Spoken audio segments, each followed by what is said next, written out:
All right, let's dive right in. We're going to talk about a single piece of parchment, just one old map that could completely flip our understanding of ancient history on its head. I mean, what if our history books are just missing a whole chapter? Imagine a map made way before the so-called Age of Discovery that shows lands we weren't supposed to know existed yet. And this isn't some fantasy novel, folks. This is a real, honest-to-goodness historical puzzle.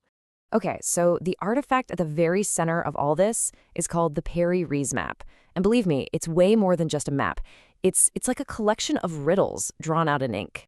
Now, before we go any further, let's get one thing straight. This is not a fake. It's not a hoax. The Piri Reis map is a 100% confirmed authentic document. We know it was put together in 1513 by a famous Ottoman admiral and mapmaker, a guy named Piri Reis.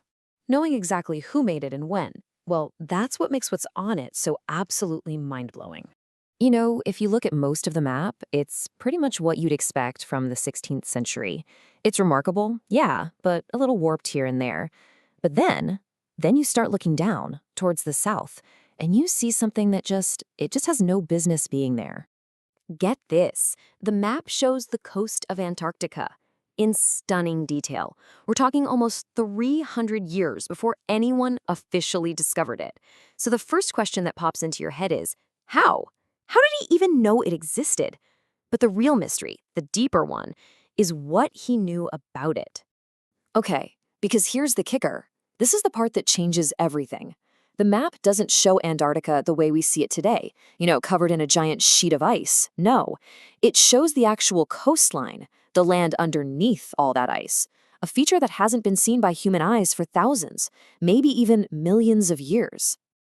And right there, that's the heart of the problem. You've got this ancient piece of ink on parchment, and it's in a head-on collision with everything modern science tells us is possible. So here's the paradox in a nutshell. The map shows a detailed, ice-free Antarctic coast, but science says Antarctica has been frozen solid for millions of years. See the problem? These two things just can't both be true within our standard version of history. Something's got to give. And just let that year sink in again. 1513. Back then, nobody, and I mean nobody, had the ships or the tech to sail down to the South Pole, and they certainly couldn't map a coastline that was buried under miles of solid ice. It's just impossible. So look at this timeline. It really lays out how crazy this is.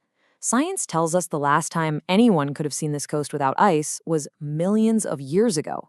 Then, boom, in 1513, Piri Reis makes his map. And it's not until 1820 that Antarctica is even officially found.